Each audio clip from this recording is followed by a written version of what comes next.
I'm George Murphy, and I'm with SDA called Moto Group, and my client here, BDA. BDC. That's the best thing I've been called today. Yeah. No, we're going to go over a project that we've been working on for the past several months that was an attempt to solve a particular problem that focused on experiential marketing. But just listening to the presentations today, especially the last one, the question about ROI, I think our solution might, by analogy, be something that could be used in the social networking area to understand ROI and how we approached it. So we'll give you a quick review and go over some of the approaches that we used, and maybe they'll be useful to you. As George said, my name is John, and I'm part of the BDC. I joined Microsoft about 3 years ago. I was stuck in Logan Airport in a snowstorm and got a phone call. I was very happy with my old career. Microsoft called me. They enticed me to come to Redmond, and I was given a few tasks when I joined Microsoft. My 20 years of my history is mostly with consumer products companies and marketing and branding strategy work. Microsoft brought me in to take care of some gnarly problems in the E&D area. That's where Xbox lives. And so I spent some time doing some brand and marketing work with the Xbox 360 Elite and also the IPTV solution. But I was also brought in to find a new way to reach consumers and a way to leverage the brand. Almost 3 years ago, there was this really concerted effort by our executive team to go out and find talent in different locations, like consumer products companies and healthcare companies, to get more consumer marketing muscle. And as a result, I stumbled on a project or developed a project and created a team that now exists inside of Microsoft, and it's all about experiential marketing and branding. Since I am a creative person and I work at Microsoft, I am in therapy quite often. It's I don't know if anybody who watched this show, when it went away earlier this spring, I was very depressed. But it's an interesting thing. So I think what I'm going to do before George gets into some of the operations and the measurement aspects of what we're doing in experiential marketing, I'll take you through a little bit of the journey that I went through and what led us to a strategy that is internally called inside of Microsoft as Project Joliet. Where to begin? Well, as you probably realize, Microsoft's a pretty big brand. The master brand itself, depending upon the list that you look at, this is Interbrands actually, it values Microsoft's brand at number 2 behind Coca-Cola at a valuation of somewhere near $54 billion. And even though there's great awareness of the master brand, the conglomeration of our sub-brands and products and services are really kind of a mystery to us all as consumers. And what's really interesting about it, too, is that the entire equity inside of Microsoft was built on an iconic founder, 2 product phenomena in Office and Windows, and really the long tail of this is the philanthropic work of Bill and Melinda themselves. So there hasn't been, it might be interesting for you, for those of you in the room, there's not a dollar put towards marketing the Microsoft brand name. It's all organic. All the money, all $7 billion of what we spend every year at marketing and events is allocated to the sub-brand level. So that's pretty interesting. The interesting part, too, is that, again, there's not a connection between the products and services that we've launched. We've kind of, jettisoned our own master brand and created an entire portfolio of mini brands that people can't ladder up to Microsoft. And so the value of the master brand and the reality of the consumer perception of Microsoft is a massive chasm there. So we have some challenges that, have you guys seen this ad yet? There's some challenges. What's interesting about Microsoft, and unbelievable, yeah. Let's just look at it for a second. Look, Microsoft has a legacy as being a bit of a taillights company when it comes to trends. And right now, our competition, and certainly in search with Google and the consumer electronics world with the likes of Apple and Nintendo and Sony, it's a very, very competitive marketplace right now. And so, frankly, Microsoft has to look at itself. There has to be a lot of organizational introspection, operational introspection, if we're going to really compete in the world. So the reality of it is that we do recognize that there's a lot of competition out there. We've had a silent voice as far as reaching the consumer with a personality and a message over the last couple of years, and we have to change that if we're going to remain viable in the consumer market. And what we're also seeing, quite frankly, is that the constant messaging at the consumer level that we're not responding to is starting to erode at the core of the business. And when Windows is threatened, Microsoft wakes up. And the other thing, too, we're also finding with things like the Zune music player, late to market, it's behind the iPod. There's maybe 100 million iPods out there right now. There's 5% aided awareness of the Zune device. You know, we have to compete in the consumer market space. We have to grow as a company. So in essence, for us to actually do very well in the consumer marketplace, we've got to leverage that Microsoft master brand a bit more. And we've got to develop a personality and an approachability to our brand that's never been reached. So the brand donut. I already talked a little bit about this. We spend a lot of time. We have 7,000 marketers at Microsoft. Those 7,000 marketers spend $7 billion a year. And all those people and all those dollars are allocated to the sub-brand messaging. And again, there seems to be now a rally cry inside of Microsoft, certainly over the last 14 to 16 months or so, that we must reach back to the master brand and gain some of the equity from that and allocate it back to the sub-brands and use the master brand as an organizational principle to all the products that we have, the services that we're continuing to launch, and the usability stories and the competitive differentiators we have inside of our products.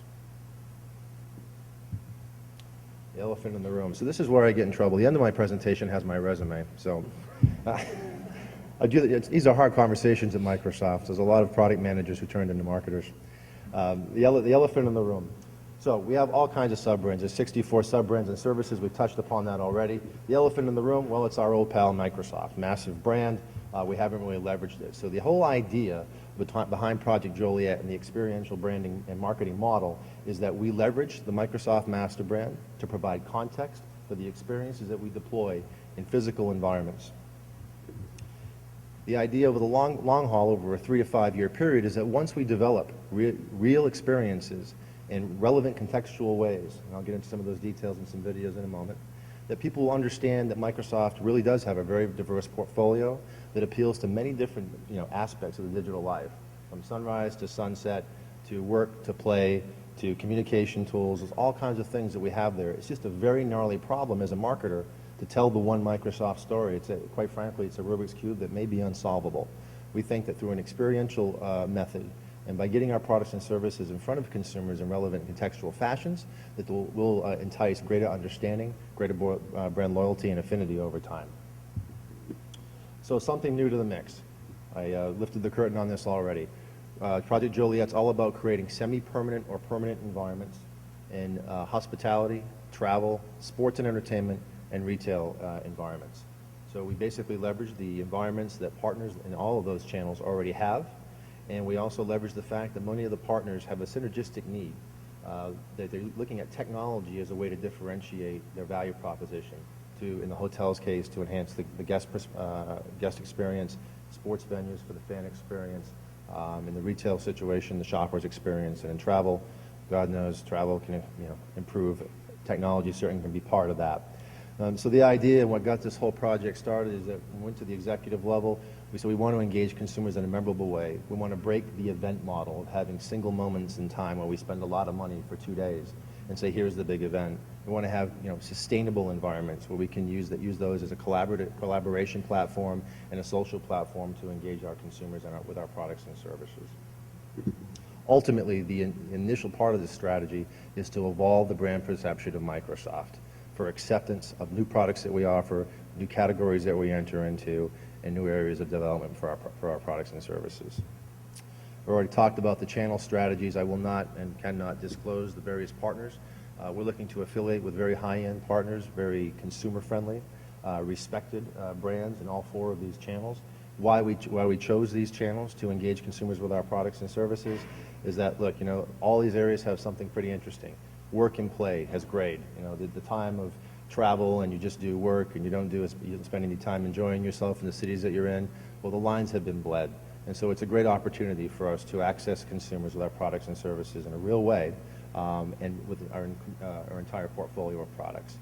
The other thing that we really find is that consumers really like to experience and experiment in these environments as well. They're not at home at 7 o'clock at night. We're not getting bothered. We're not experiencing a value exchange that's not authentic in a retail, like a staged retail demonstration. So we think these environments do offer a very nice platform for us to converse with consumers in a way that's completely unique and that traditional advertising and other marketing disciplines don't allow us to do. How this whole thing started, before I hit the video, I got an email sent to me from a hotel in Chicago. It was the former House of Blues Hotel. It's been rebranded the Hotel Saxs. It's just adjacent to the House of Blues music venue in Chicago. They wanted to create a single suite, a room for one person that was built around the Xbox 360 theme. I misread the email. I presented, I thought they wanted to do the whole hotel with Microsoft technology. So I flew out and I presented, you said, you have a business and conference facility. We have business and conference technologies. You have an entertainment area, that's Xbox and Zoom and Media Center. You have knowledge services that you need, and that's Vista and live services. And I presented for an hour about the pace that I'm speaking now. No one said anything. And at the end of it, they said, that's a great idea. In fact, let's do our hotel. We only wanted to do one room. And we own 30 other hotels, so let's do the other 30 hotels. And from that, Project Joliet was born. This video will show you the grand opening of the Hotel Saxs. And what it will take you through is the various scenarios that we've created these experiences in. And you'll see consumers interacting with our products and services along with some supporting testimonial. And I'm the only person in this room with a PC, I realize that. So I can't wait to take this story back to the old staff meeting on Friday. Yeah, so we move this. This should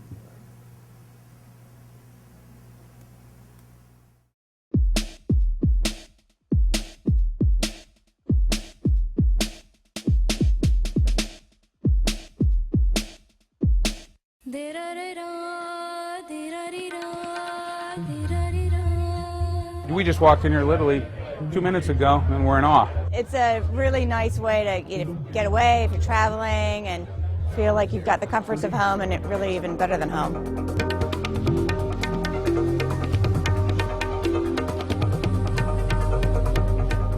People see Microsoft technology as coming together and interconnected to amplify the hotel's experience.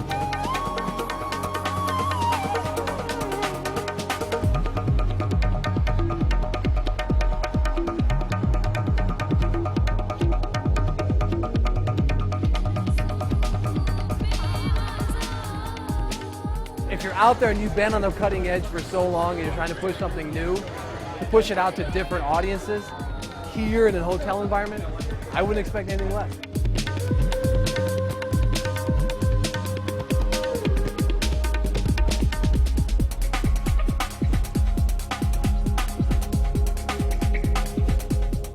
Kind of feels like home, you know, you have your Xbox, you can play your video games, you've got your whole room's equipped with all the technology you have at home.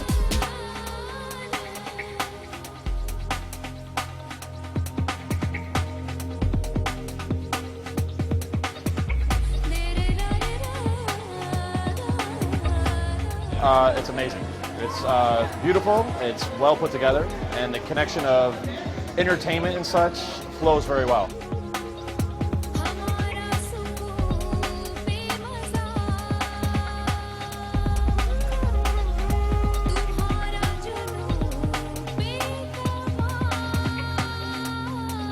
I want a place where I can do my work, but also have some fun, and I'd be grabbing the Zune and listening to it, playing some Xbox.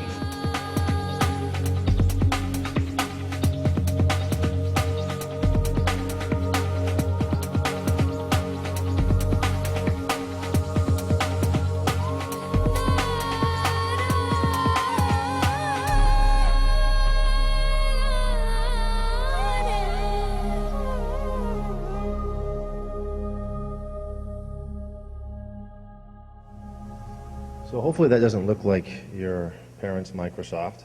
The video actually was meant more for an internal marketing tool. This is the stuff we take to Steve Ballmer and show him what your products can actually look like and feel like in an environment, and how you can have consumers talk about them in a way that's never been done before.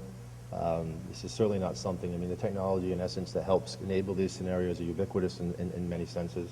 But it's our first trial, and I'm really excited to say we've got over a dozen major chains around the world that want to engage us in creating these environments as well. So just, and the idea, we've just started to layer in the usage scenarios. The social networking aspects, like the session we just heard before, are huge. The blogs that are talking about what's going on at this hotel and why people would stay at this environment, why they would stay here versus go to another hotel where they have loyalty points, is pretty gratifying as well. So that was our first pass. It wasn't a bad test, but we think we're onto something as far as getting our products in front of people in a way that's memorable. So, just a couple of slides before to get to George. We also have done this in a stadium environment in the New Orleans Superdome. In between the Sugar Bowl and the BCS, we shimmed in an Experience Center on their club lounge. The Saints are going to use this as a premium item for their club suite owners to gather where they can access digital footage of the team, historical footage of the team, all utilizing Microsoft technology.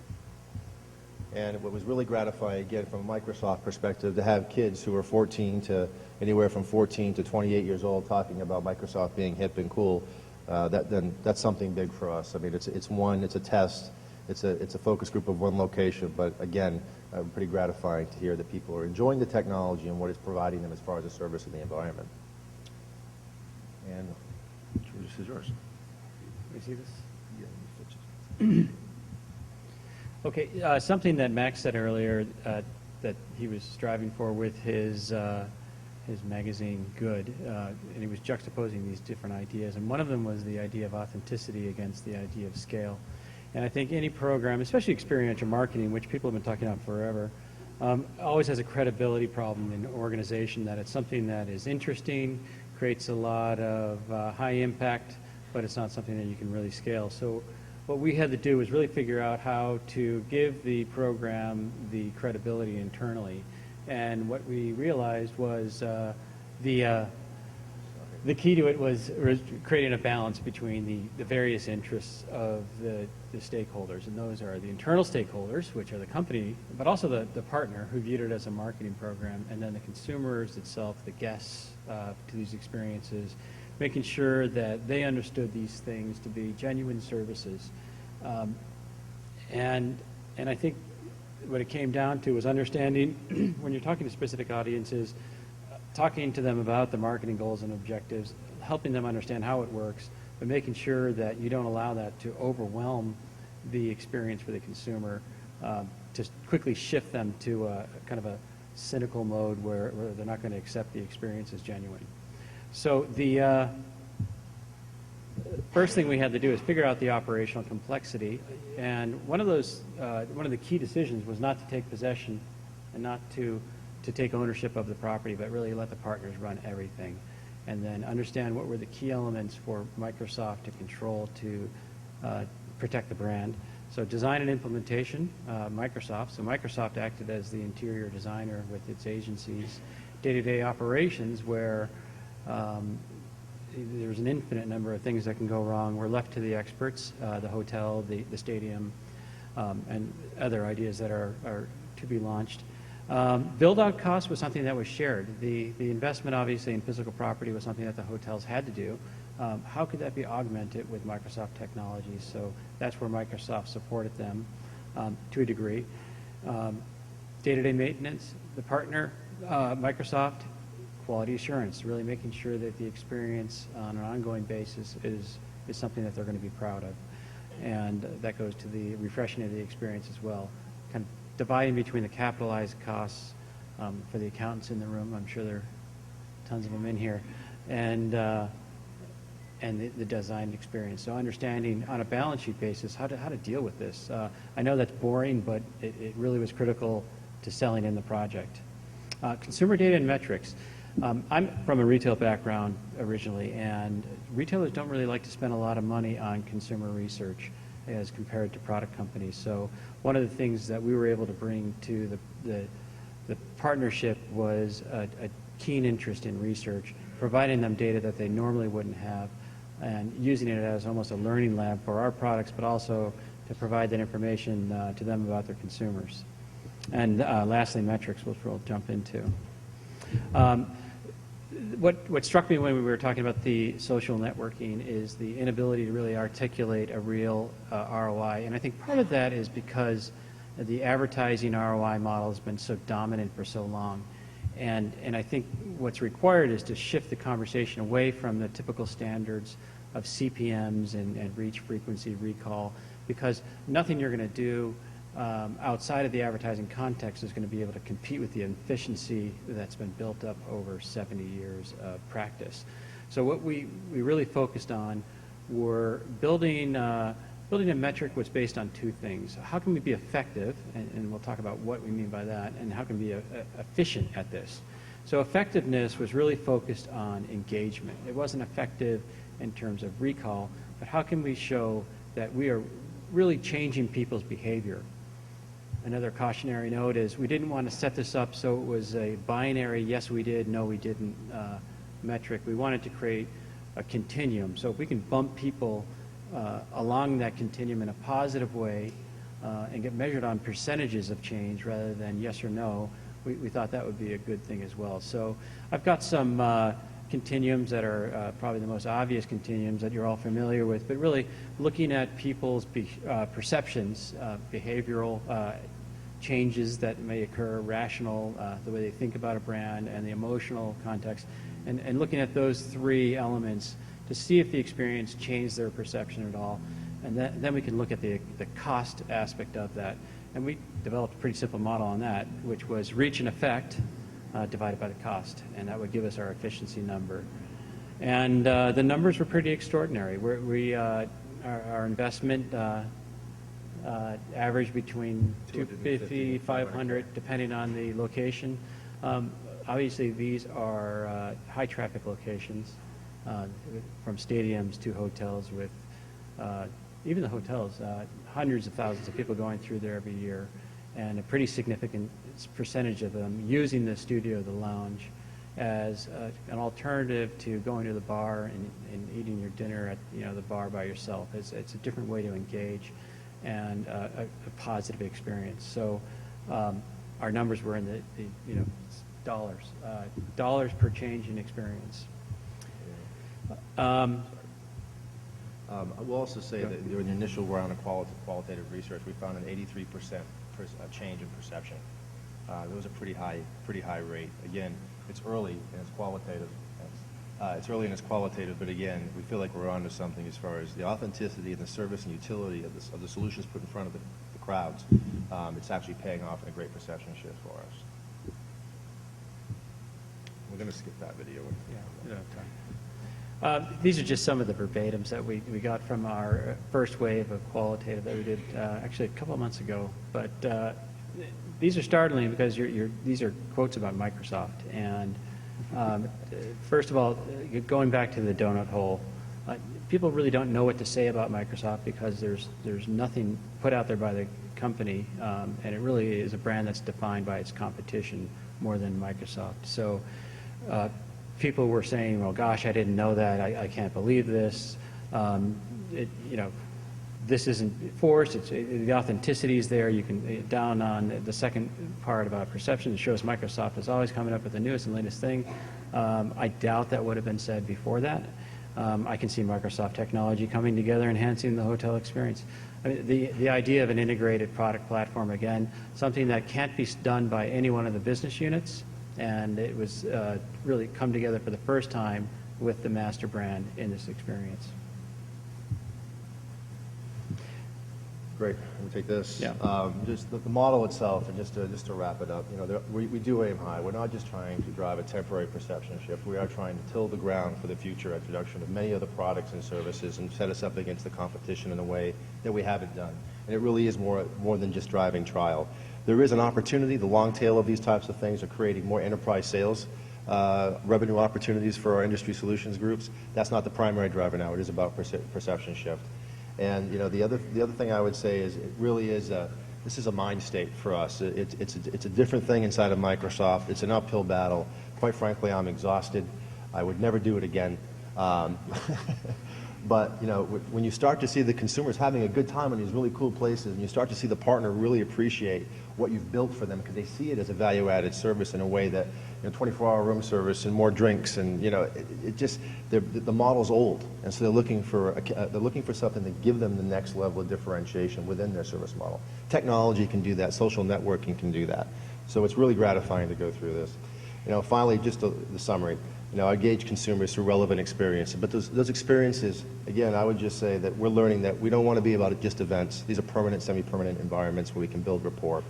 We want to do, as George is talking about, research and track behaviors. We're trying to locate what the right metric is. What's the return on experience?